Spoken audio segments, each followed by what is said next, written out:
Hey Mel, welcome to Lockdown Life. How does it feel? I mean, we had our first lockdown. It started 5.5 hours before yours started. So, how's it Yeah, been? no, I thought, seeing as you've got an extra 5.5, 6 hours experience on lockdown life than over me, then you might be able to give me some lockdown tips or something like that. Wear your mask, even if you're walking your dog. What else Don't can have I a say? dog. And even when people are petting your dog and they want to speak to you, and you want to speak to them, keep the mask on. I mean, and even if they're not, especially if they're not wearing the mask, that's one thing I learned last night. And leave the toilet paper alone is what I would say. I have this theory. I don't know whether we can say it on air, but I'm going to say it regardless.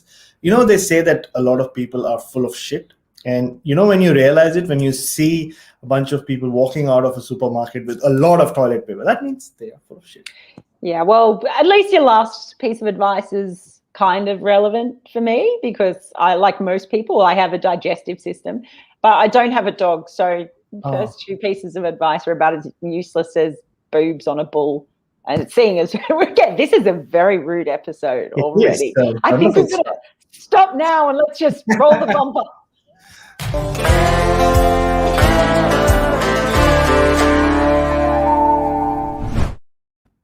Hello, everyone, and welcome to the Good, the Bad, and the Ridiculous. Bleary-eyed from getting up at ridiculous time this morning, late nights, early morning, because we're in lockdown, so pretty much all we can do is watch cricket at the moment. Yeah. So there you go. I am tired. I set my alarm for like about 4 o'clock this morning, and it's not been pretty ever since. So if you thank you all of us for joining us live, by the way. If you want to send us a nomination for anything that's happened during the week, please just drop it in the live chat and we will take them all, because we were actually really bad at asking for nominations this week. So we've got a pretty lean week. So if you ever want to get your nomination on the show, now's the time to do it. Yay! Hitesh has jumped on it. Yeah, sorry? No, I said Hitesh has jumped on it. Hitesh is in there already. Hitesh Moria saying goosebumps at India's match. Well, yeah, that was a bit of goosebump, squeaky bum, edge of your seat kind of stuff, really, in a match. That how did Sri Lanka lose it? Let alone how did India win that? But how did Sri Lanka lose that? And that was the beauty of that match, Mel. I actually watched it till Hardik Pandya got out. And then I said, well, I have to wake up early anyway to watch Australia West Indies. Like, yeah, maybe it's one of those games where after the big high of India's win in the first game, they're going to lose this. But the magic was, it wasn't that much of a squeaky bum match finish in the end. Deepak Chair and Bhuvneshwar Kumar towards the end batted as normally as, it felt like they were drawing the game or something. They were just so comfortable, except the look on Rahul Dravid's face. Unfortunately, some people say that's just his face. Nobody else looked too stressed with the way that game was going. And I think Sri Lanka that tells you so much about Sri Lankan cricket right now. Nothing can just go right for them. They can't even catch a cold, as they say. Oh, yeah. And I see a comment there. Hello, everyone who is coming on to join us. The Genius says Chahar batting better than Indian batsmen did in the World Test Championship final. Well, different format. I thought the great thing about his innings was how he paced it. Like, it was a really calm innings, just singles. He didn't hit any boundaries. He was just doing it in singles at first. And then when the total was suddenly kind of within the reach, all of a sudden out came the boundaries. So I thought that was really, really smart to be able to switch through the gears as well as he did. Great innings. Good. So here we go. We've got some more. Pavan Pingle nominates as ridiculous last night: Sri Lanka v India and England v Pakistan, searching for any remaining fingernails. The England-Pakistan series I thought was absolutely brilliant. It was so much fun, and a great example, I think, of modern T20 cricket. And you just watch from that series, you see just how far T20 cricket has come since the 2016 World Cup. I think in particular, it's just a different game now. And to see the way that they put those scores on, the way that they can turn the game, and there's never a moment where you feel something isn't possible almost. And that's kind of, wow, I think T20 cricket has changed massively as well. And what has stood out for you for that series? I know we're going to talk about Liam Livingstone because that's got to get a nomination because that was amazing. What stood out for you, Bharat? Yeah, I mean, you're so right. I mean, 2016 was a long time ago. Actually, it was a long time ago. So much has happened in the world, but it almost feels like T20 cricket has grown. Maybe it's gone like 20 years ahead. That's how much it's changed and grown. And now it's gone from being a sort of roller coaster ride to one of those mad, crazy rides in the, at SL World. Like, you know what SL World is if you spend enough time in Bombay, Mel. It's this crazy ride where anything can happen, and it's just action. And it's meant that the bowlers have really had to upskill their game, and they come to the party on and off. But generally, it's just about, okay, you make 230, I'll try to make 232 in 18 overs. There's just going at it, which is really great to see. Not just, we expect that from England. But to see Pakistan raise their standards, raise their levels, and play the way they have to keep England on the edge and make sure that there were not too many fingernails left at the end of the series tells you a lot about Pakistan. And it's exciting that Pakistan next go to West Indies, who are playing T20 cricket at that level. So that should be a very, very exciting series. Yeah, speaking of West Indies, so I'm going to bring in, I think, maybe from Sartak Dubey, which is maybe a nomination for Good, Bad and Ridiculous, failed to understand the difference between West Indies T20 and ODI side. You could flip that and talk about the difference between Australia's T20 and ODI side as well. That in itself, though, and I've just been writing this in a piece, if you ever wanted an example of just how different T20 and ODI cricket are as formats and what's required to do well in them, I think you got a great example in the tour at the moment of Australia in West Indies. I mean, anyone can have an off night, but to see the difference in how much better Australia batted, I still don't think it was a jaw-dropping. It definitely wasn't a jaw-dropping batting display or whatever. It was difficult batting conditions. There was improvement there. They clearly like having more time at the crease. That makes a massive difference to a batter like Alex Carey, for example, who likes to go up through the gears and who finds that really difficult to go straight up the gears in T20 cricket. But even to see the success of Josh Hazlewood and how much better I think he is as far as the two white ball formats go, he's much better in 50 over cricket than he is in T20 cricket, as we've spoken before about how batters are able to sort of negate his line and length moving around more than they would in 50 over cricket. You wouldn't see them use the crease quite as much generally. So I think that it's actually more of a reflection in the difference in the two formats almost rather than just the difference in the two sides, don't you think? Yeah, I mean, it's about understanding the tempo of the two formats, right? You can't play, you just can't. I mean, England have played very aggressively in one-day cricket, but still they have the likes of Joe Root and Owen Morgan playing specific roles. You can't just go bang, bang, bang, bang, bang in one-day cricket.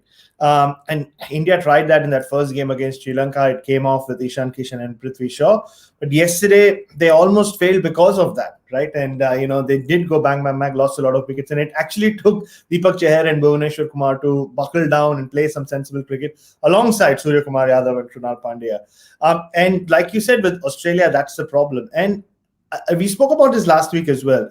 Australia and their T20 standards, one of the main reasons I feel why they're lacking is the big bash guys and the guys who actually play for the international team aren't the same. A lot of big bash guys don't get the exposure of going and playing in a league like the IPL, whereas it's just a weird way how Australia and T20 cricket, that relationship. And the big bash is constantly turning, changing rules and bringing in new rules. It's almost like England obviously struggled in 50-over cricket because for the longest time in their domestic cricket, they played 40-over tournaments or 55-over tournaments or 60-over tournaments. But at the international level, nobody played that. So I And think now that they're doing it again. exactly they are now. They've brought up a new format.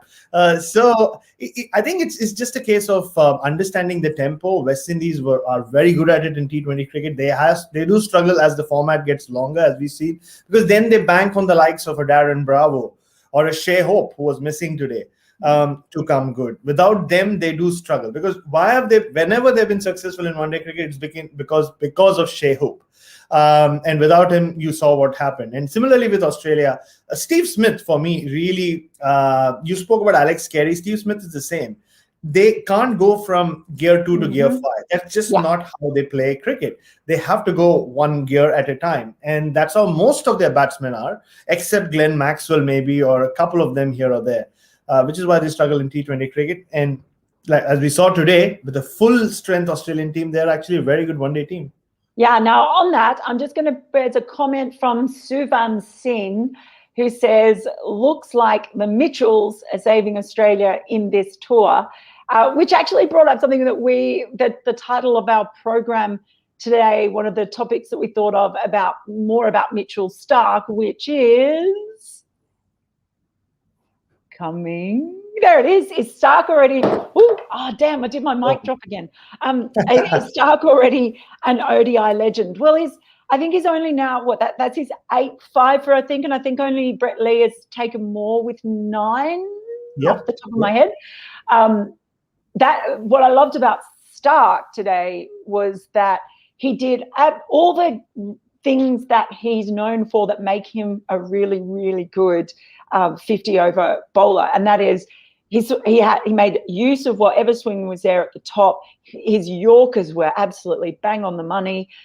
He took wickets early on using pace and swing, and then he came back and was clearing his way through the tail. And they're the things that you kind of go, all right, that's Mitchell Starc. So he did all of those things, I thought, really well that you expect him to do really well. And I thought that was really kind of key for him in this ODI. Totally. And I think for me, the Mitchell Starc moment of this tour so far was after he bowled the 5th ball in that last over where he defended whatever. Andre Russell, I think he had 10, he had to defend 10 runs in the final 10 over. to defend, and he made sure that Andre Russell, of all people, could not get bat on ball. After the 5th ball, he just let out this massive roar. And it almost felt like all that frustration, everything that had been building up in him through the Australian summer, or the Indian summer of Australia. And it all just came out in that moment, because finally Mitchell Starc had done something that Mitchell Starc is known for. And of course, he was rested from the 5th T20I. Like you said, once the ball is swinging and once he's bowling the right length, and he can afford to bowl that length in one-day cricket, going back to our previous argument about one-day cricket and T20 cricket. If you just keep bowling full in T20 cricket, just the size of the grounds as well in the Caribbean and the way those batsmen play, they're going to take you apart like they did. But I thought he got his lengths really right. And look, when you talk one-day cricket, you can say whatever you want about Mitchell Starc, the test bowler or the T20 bowler. In one-day cricket, he's already a legend. I mean, 2 consecutive World Cups where he's ended up with most wickets in the tournament. And you look at his strike rate, I just pulled some numbers up earlier. His strike rate's 26.3 in one-day cricket. So, and he's taken 189 wickets already. So Mustafizur Rahman is the only other contemporary with over 100 wickets who actually has the same strike rate as Mitchell Starc. And he's gone past Glenn McGrath. And you'd think that Mitchell Starc has a few more years left. So he'll definitely go past Brett Lee. And that's the beauty of Mitchell Starc in one-day cricket. He just doesn't bowl well. He'll win you matches, like he did the 2015 World Cup final, like he did a couple of games in the 2019 World Cup, and like he did today. He did. Now I'm going to... Oh, look, there's a picture of him. I've got to say, too, I really, really dig the headband. And I think he should always bowl with a headband, because that's outstanding fashion for me. I think it suits him. So I'm sure Mitch Starc watches this show regularly as well. And so, Mitch, if you're watching, keep the headband. It's good. Alicia, I know you're watching. Just let Mitch Starc know. Yeah, okay. We'll pass that on to her too. Now, another thing we wanted to bring up was some of the sixes that we've seen recently. So I know we had a topic bar for the hit for 6.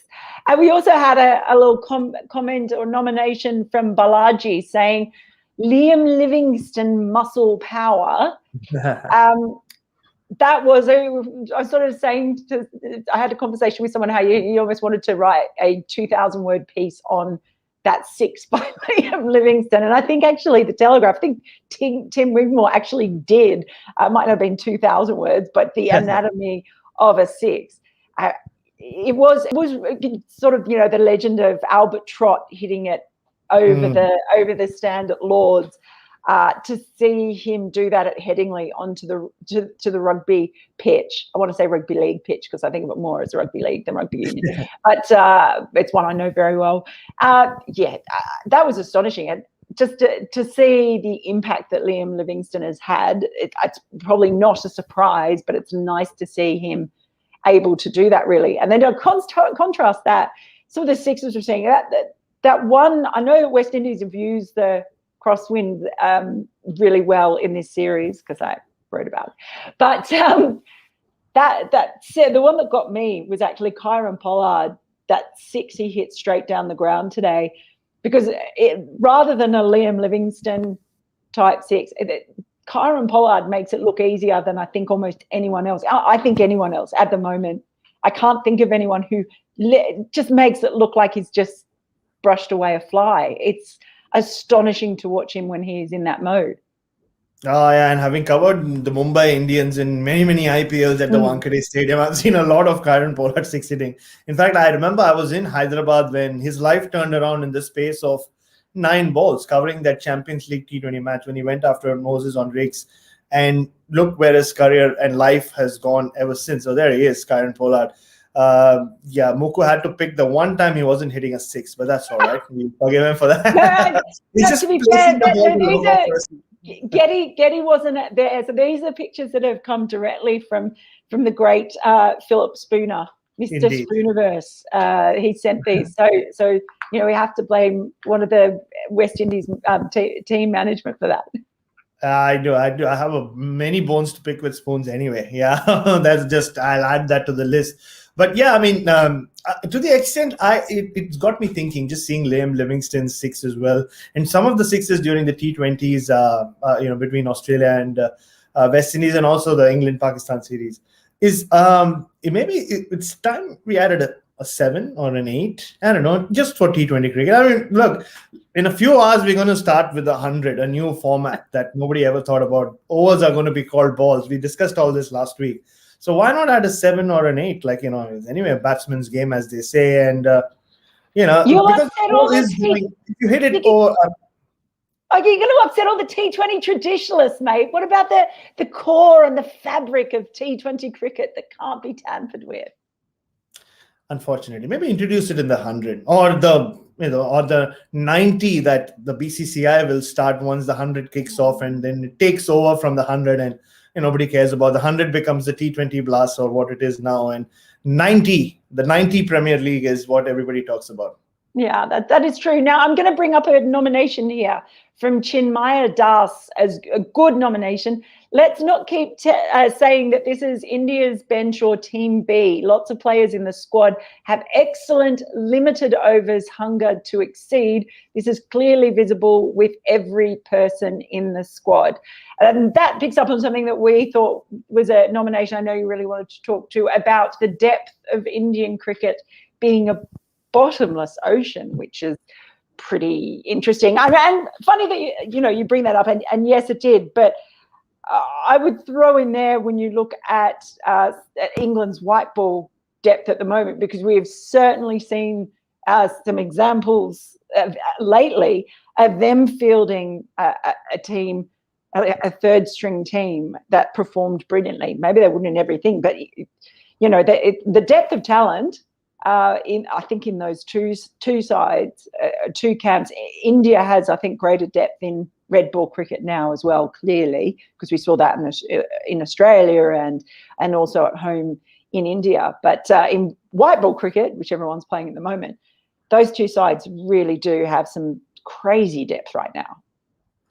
I mean, before that, just forgot to say about Liam Livingston. For years, I've heard about his talent, but unfortunately, I don't watch as much cricket as you do, Mel, or maybe as much as I should. But like every time I've seen him play in the IPL, a few games or a few games for England, I never saw that talent. But it's so good to see that whatever I've been hearing about, to actually see it happen with him. So that's good. And I mean, yeah, that brings us to the whole depth that England have shown in the last 10 days. Because, there was talk of Darren Stevens coming back, Jimmy Anderson and Stuart Broad coming back, like we spoke about last week or 2 weeks ago. But they found a lot of young talent, or youngish talent in some cases, and they put their hand up. But I still don't know whether they compare to the depth of India, because, yesterday I tweeted about how India had two teams playing simultaneously, right? Like one team playing against a county 11 and one team playing a one-day international against Sri Lanka. And a lot of people were like, yeah, that's happened before. 1929, England sent two test teams, like, one against New Zealand and one against West Indies. But the only difference here was not only were there two Indian teams playing, one Indian team was playing against a team which had two Indian players. They had to lend some of their players there. So there were Indian players in three teams playing, going on, or in the match, two matches going on simultaneously. I don't think that has ever happened. But it's what we've seen already in this India-Sri Lanka series is, you take any position, there seems to be like at least 4 or 5 people waiting to take that spot. Whether it's fast bowling, we've spoken enough about India's fast bowling rise in the last few years across formats. Now you see spin. Just speak of left arm spin. You have Jadeja, Akshar Patel, you have Krunal Pandya. You talk of left arm wrist spin. You have Kuldeep Yadav. I'm sure there are a couple others coming through the ranks. Varun Chakravarti and those guys are also waiting in the wings. Ashwin, Washington Sundar. You talk openers. You talk wicket keepers. It's just that, in the 36 years I've been alive, I've never seen such depth of talent for each position in each format. Now, yes, the next question is, can they use all that to go and win something major, which is the next question most Indian fans ask you. So they have 3 World Cups coming up in the next 2.5 years, is it? So if they don't another World Test Championship. And another World Test Championship if they qualify for the final, like they did this time. So, yeah, I mean, it's now the only thing missing is India winning all those tournaments and starting that 90 Premier League. Well, it wouldn't surprise me if we were on that. We could be heading into this an era of serious India domination in all formats. I did notice a comment there on that from Vasant Narain saying, please talk about India's famous win, which we have, and the Rahul Dravid effect. I mean, we were talking about Rahul Dravid and his effect back during the Australia-India series, sort of 6 months ago, 6-7 months ago in the summer. And I think that's been brought up more and more now about just what an effect he's had on the players coming through. And, ever since he took that under-19s role, there's definitely seems to have been a marked improvement. And, he's spoken about that thing about making sure the players get the experience when they go on tours, that they weren't just going on tours and like being there or whatever. He seems to have really worked very hard on moulding all of those cricketers to a point where they're able to make the step up really easily, and just how much India A play as well. They've really invested in that side, and it's ended up being an incredible pathway, and he does deserve a massive amount of credit for that, doesn't he? He does, and I think he already gets a lot of credit. Maybe he deserves a little more credit, and it's great that he's got an opportunity now to test the waters as India coach for this tour. Because the one question that gets asked a lot in Indian cricket is, what next after Ravi Shastri? And Ravi Shastri's contract, this stint ends after the T20 World Cup or right after that. And when you look around the board at like who will replace him, unless you're looking for someone overseas, I don't see anyone but Rahul Dravid's name pop up. Does he want to do it? From people close to him, they believe that he doesn't want to make that much of a long-term commitment. He still has a youngish family. Kids are growing up. He doesn't want to be on the road as much. But we've seen already, like, and that's something they share in common. And the only thing I think Rahul Dravid and Ravi Shastri can ever share in common is the ability to allow their players to just be free, to give them that freedom to just go and take decisions on their own. Like Ishan Kishan speaking about, I told everyone in the dressing room, I'm going to hit my first ball in one-day cricket for 6. And as a coach, you can always pull him up and say, what are you talking about, right? Like, we need to score just 260 runs. Just go and play your game. This is your first game. So that's one thing both share in common. And the only difference between, or the major difference between them, is when an India match is going on with Rahul Dravid as coach, you don't see him at all. Like during that first ODI, because I started watching a little late, I was like, is Rahul Dravid even at the ground? Because he was nowhere to be seen. Unfortunately, what was happening is Mickey Arthur was on camera pretty much after every second ball, turning redder and redder and redder, sitting in the hot Colombo sun. He was. I'm just going to bring up one more too from Pavan Pingle. That's a nomination for ridiculous. England T20 side is beatable. Well, yeah, they are beatable. They're definitely beatable. There have been plenty of times when they've kind of stuffed something up a little bit. Remember Champions Trophy, although I think they've moved along since Champions Trophy, and that was in ODI cricket, which was their strongest one, but strongest format.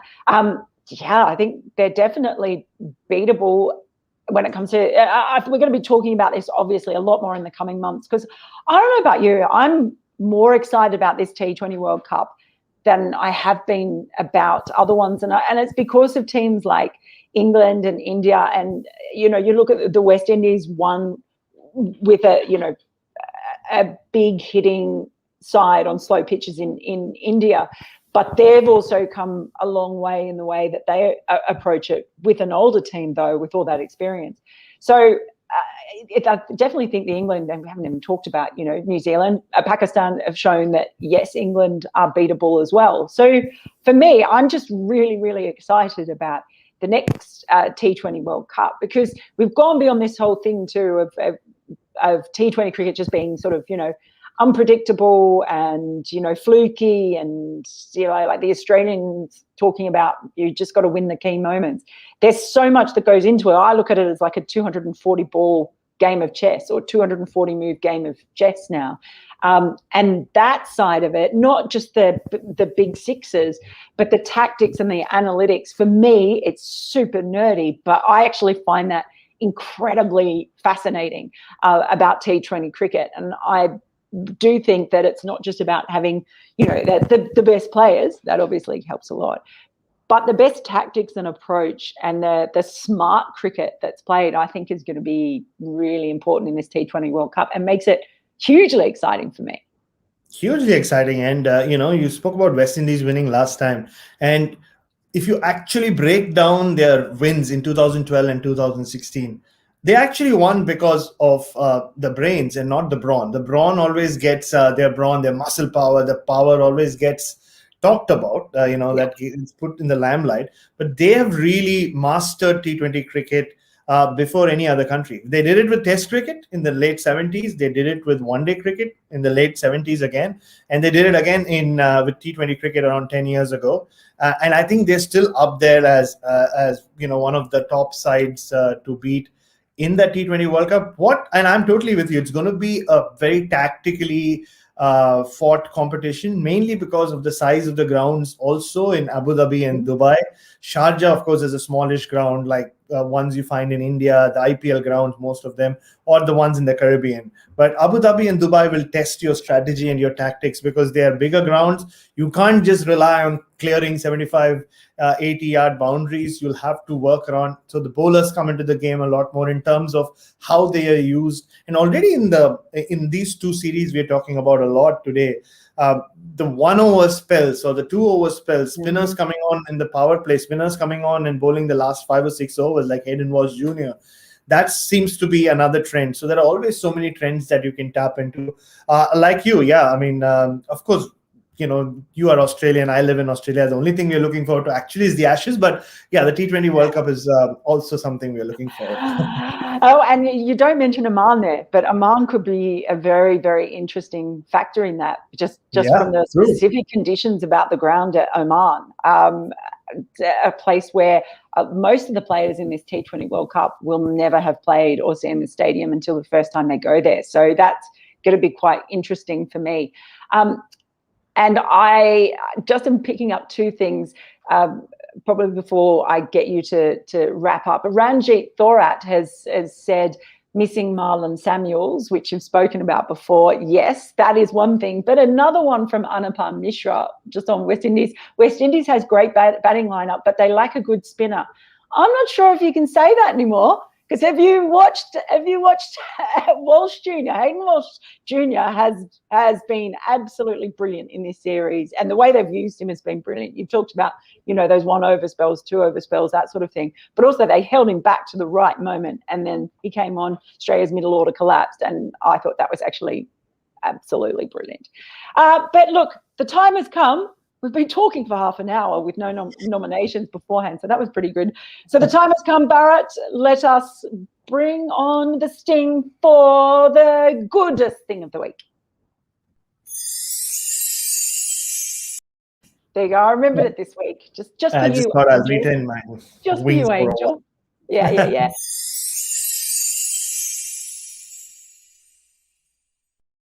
It was so good we got it twice. What was your goodest thing of the week? Mukku seriously does see me as an angel. Nobody else in this world does, but he does for sure. So thank you, Mukku. But I think the goodest thing for me has just been the amount of cricket, honestly. There's been such high quality cricket as well. South Africa, Ireland turned out to be a great series. Yeah. Like not many people thought people would even notice it. Zimbabwe and Bangladesh have been involved in some great cricket as well. So I just think there's so much cricket, especially not just because we're in a state of lockdown finally, like the rest of the country, but just generally the time zones also make what they mean is that we really don't get sleep, and you can just keep watching cricket from the time you wake up to the time you go to sleep, if you do go to sleep. And now just to pick up on our good friend Martin Lawrence, he wants to know if he can dare to mention the 100. Certainly you can, because Mel and I will definitely keep an eye on it, because we are curious, as you are as well, to know what it's going to be like. The one thing the English are good at is adding a little mayo on it, as they say in Australia, if I'm allowed to say that. But no, you're not. But the presentation is going to be really good. Hopefully the cricket is as well. Yeah. Okay. And it is now time for the baddest thing of the week. Hey!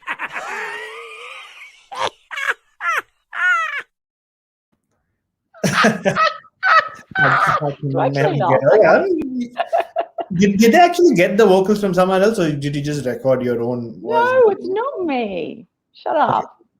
Okay, before I'm nominated as the baddest person. Sorry, Dallas Baird. I did not say that the lockdown is the goodest. I said regardless of the lockdown, there's just been cricket happening. It has nothing to do with the lockdown.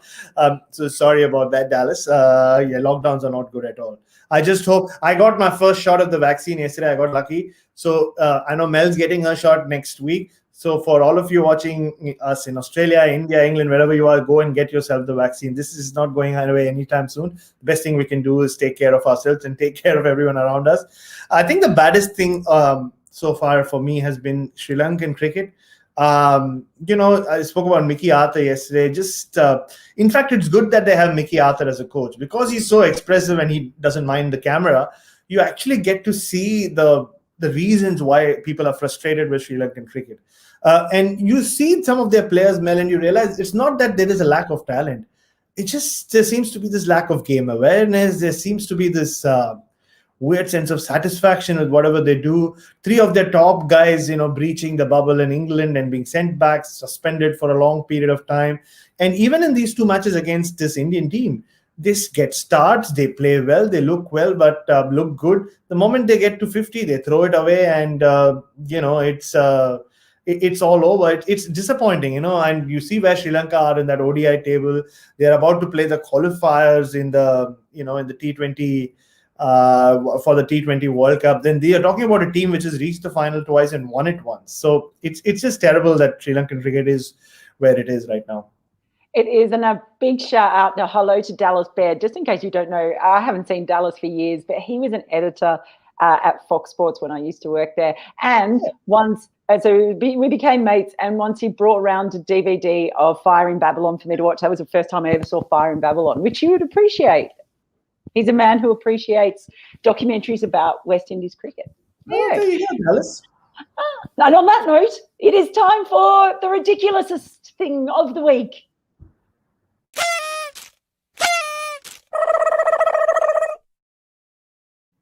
Actually, my hair almost looks like that today.